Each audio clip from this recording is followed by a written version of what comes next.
The real estate market is looking a little weak. I want to share with you some inside information on how the real estate market is really doing and how you should position yourself to make a lot of money. I'm an owner in a real estate brokerage. We buy deals from wholesalers and we sell them to investors. We sold a deal like every 48 hours this month, so you might think, wow, dude, the market's booming.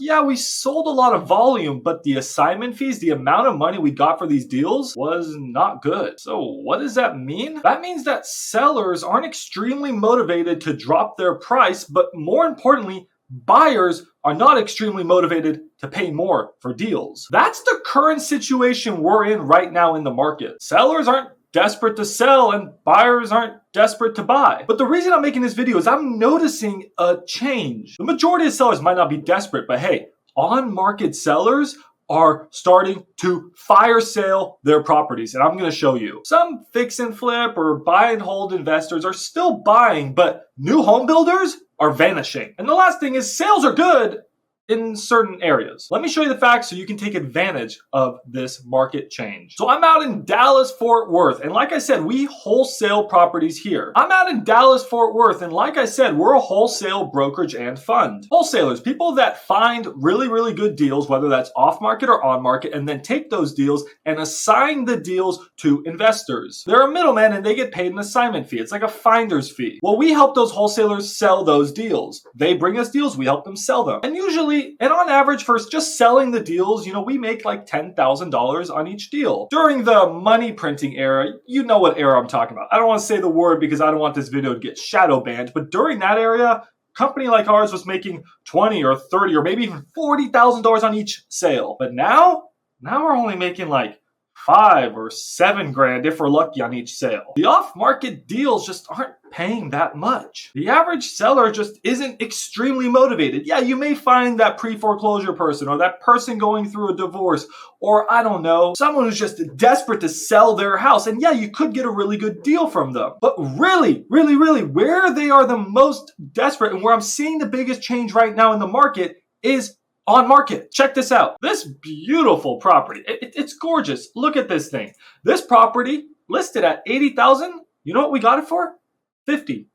Like a 40% discount to what they wanted. Yeah, maybe that's just an exception, right? This property had $150,000. It was on market. We got it for $90,000. Coincidentally, also a 40% discount. Okay, it seems like those people were pretty motivated to sell, right? This property, and this one's really nice, right? This is a really nice property. They actually listed it at a really fair price. Here, I'll zoom in for you in case you're blind. They listed it 3 months ago for $340,000, and I thought that was actually a pretty fair price. Well, we bought it for $285,000. Oh, but that's not a huge discount, is it? Well, we also got paid a 3% buyer's agent commission, so more like $275. A 20% discount to what I thought was actually a pretty fair price. I'm going to show you one more example. This property that we're selling right now for $390,000, it was brought to us. We bought it at $240,000. They didn't even try listing it. They didn't even want to deal with MLS. They just brought it straight to us. We offered $240,000 and they said yes. So what am I trying to get at here? The first thing I want to get at and the first point I want to make clear is that the average seller right now is not desperate to sell. 80% of Americans have interest rates under like 5% and most of them just don't want to sell. They don't want to leave their 2, 3, 4, 5% interest rate and go lock up an 8% mortgage. We've heard that. We all know that. So inventory is staying low, right? You might think so. This is inventory growth in Dallas, and this is over the past year. And there are some areas 224% growth, 132% growth. 342% growth. Yeah, and there are some areas that are down, but you can pretty much see that overall inventory is starting to pick up. But we're going to get to that in a second. Let me make my first point clear. The average seller is just not desperate to sell, but the people who have decided that they want to sell are now desperate, are now motivated. That is the change that I've seen really in the past 60 days in the market, and there is a reason for that. Your man, Jerome Powell, the guy behind the money printer, the guy running the Federal Reserve, he has made it very freaking clear to everybody in the market that rates are not going down anytime soon. Every freaking realtor, and that's not me, so every freaking realtor other than me has been saying rates are going to come down in 2024. They were saying that in 2022. They were going to say rates are going to come down in 2023. No, rates are staying higher for longer. Like how clear can that be? And it has just been solidified into every single person that holy shit, rates are actually going to stay at 7 or 8% mortgage rates or 5% Federal Reserve rate, whatever the heck you call it, for a while, probably for this whole year. And then maybe in 2025, rates will fall. I actually have an exact date in my mind when I think rates are going to come down, but that's for another video. So the seller who has decided that they want to sell, not your average Joe, not your guy who just owns a house and just is not that interested in selling. He has a 3% mortgage rate. The seller who has decided that they want to sell for whatever reason, they have now accepted the fact that rates are going to come down and that they just need to sell. And what I've seen is that on-market properties are now more motivated to sell. They will take low cash offers. Is it pure desperation and they're like, just take any price? No, we're not there yet. But I've seen an increase of maybe 20, 30, 40% motivation. I'll call realtors now and the realtors are like, yes, please just submit an offer. My seller's ready to go. He'll look at your cash offer. And I'm like, hey man, it's going to be a lot under list price. That's fine. Just submit it. Just submit it. 2 months ago, I would have tried that. It would have been, no, I'm sorry. We're not interested. Bye.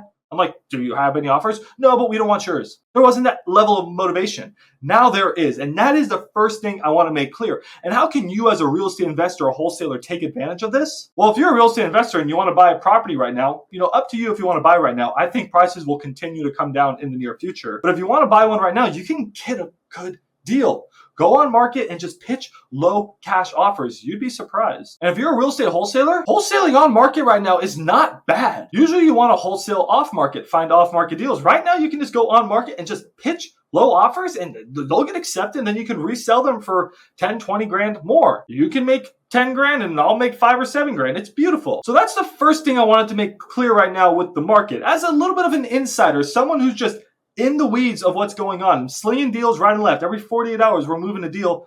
I'm seeing that change in the market. And I think it's going to continue. That's only going to continue, I really feel, throughout the rest of the year. Now, that's just a prediction. What do I know? This is not financial advice. I'm just a dumb guy with a Fortnite t-shirt. But hey, that's just my prediction. But going back to what I was showing you earlier, inventory's picking up, but what's really interesting is that days on market is going down. So the time it takes to sell a property is really not increasing. So that means there are more buyers out there. And I would agree with that. So what I've noticed, just to summarize to the point we're at now, the average seller, not that motivated to sell, but the sellers who have decided they want to sell, they're getting a lot more motivated.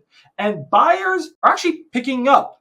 There's a small little bounce in the market right now where there's a little bit of FOMO coming in where your HGTV wannabes want to start flipping homes again. But that's also another important thing. I don't feel like your hardcore real estate investor has that same FOMO. I feel like it's your HGTV wannabe person, your mom and pop. I don't see the hardcore investor coming back in strong right now. So I feel, and here's another prediction, that this temporary increase in buyers is temporary. I think that's going to change. And then what's going to happen? What's going to happen is that this increase in inventory we're going to see is not going to be offset by an increase in buyers. We're going to have an increase in inventory and then we're going to have a decrease in buyers and then the prices are going to start to come down. Now, that's just my prediction, but that's what I see happening. Am I calling for a full-on real estate crash? Not yet, no. But it's not looking extremely bullish yet. And hey, over the past year, prices have gone up. In the red is prices that have gone up.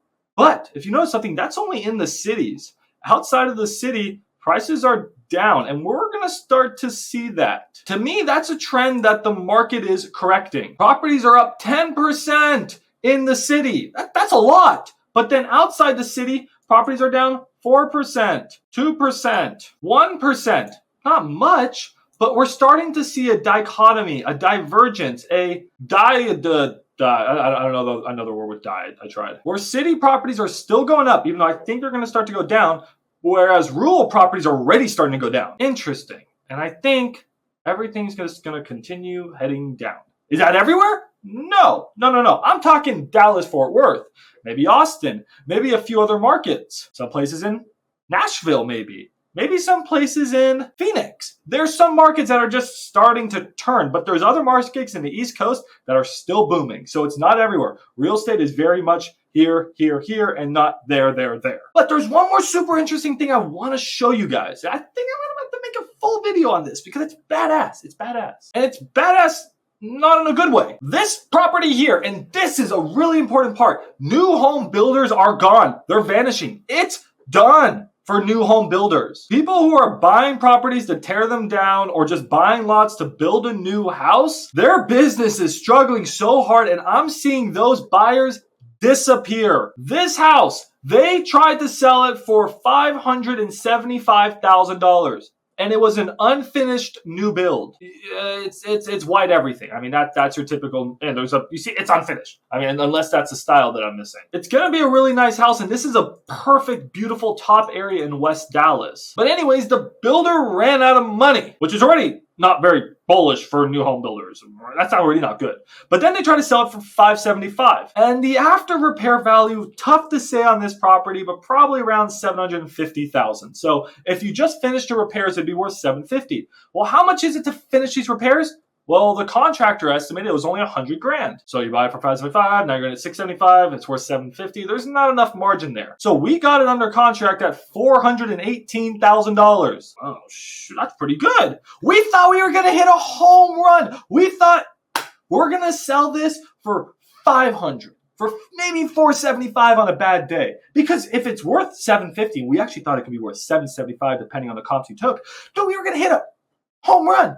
Dude, no, we didn't. We made some money, but not a lot of money. And I'm going to show you that video on a whole nother time. But what I'm trying to get at is, even on a screaming deal like this, where all you have to do is just finish a little bit of repairs and make a fat $100,000, $200,000 profit, it's hard to find a buyer. And it's hard to find a buyer for one reason. One reason. And I'm going to show you that reason right now. Here's Zillow. Every single property in red is a new construction. These homes were built in 2024. Let's take a property at absolutely random. Literally random. All right, here. Elwood. This property. I don't know anything about it. How long has it been on the market? Okay. It was put on the market in, here, I'm going to zoom in for you guys, 2/21. It's been on the market for like 70 days. That's not good. Okay, just to nail the point home, let's take another property at random. You guys want up here? You know what? No, I'm going to let my dog choose. Okay? Soup. Soup, I say hi to the camera, Soup. By the way, this is the perfect time for you guys to say hi to Soup. He is my best friend, and he wants you to subscribe to my channel. Also, make sure to join my free Discord. The link is down in the comments down below. There, I talk to you about real estate investing and wholesaling. But yeah, if you like this type of content and you love my dog, then please subscribe. Okay, Soup, what? No. What property are you going to choose? You like this one? Okay, let's take that one. Wow, it's an expensive house, Soup. You have expensive taste. Well, how long has it been on the market? Okay, this one's been on the market for a month and a half. Not a bad one, Soup. But the point I'm trying to make is that new homes are just tough to sell. You cannot find buyers, and that is because the buyers have realized, just like the sellers early on, dude, rates aren't coming down. I want to refinance, but I don't want to lock in an 8% rate, and I don't know when I'm going to refinance. So new home builders aren't building as much, and that's another shift I'm noticing. So just to summarize where we are, sellers in general aren't that motivated yet, but the sellers who are motivated are starting to get super motivated. The market, I feel like it's starting to take a turn for the worse. There's been a little bit of hopium, and I think it's a fake dead cat bounce. Now that's just a prediction. What do I know? And the other thing I've noticed is that just new home builders are gone. They're gone. They're disappearing. And how can you take advantage of that as a wholesaler or investor? Well, if you're an investor, and again, I'm going to make a separate video on this, you can actually buy homes dirt cheap that were built 2020, 2021, 2022, and 2023. Used new homes. You can buy those dirt cheap. And if you're a wholesaler, wholesaling land is awesome. I just made a video on it, but just be careful. It's going to be tougher to find a buyer. So you got to get really good deals if you're going to wholesale land. Guys, I'm exhausted. That was a long video, and I still got to make 2 more right now. So if you appreciated this video, like, subscribe, share it with a friend. That actually helps me out more than anything. If you're still here and watching, can you just please copy that link? Oh my God, what are you doing, Soup?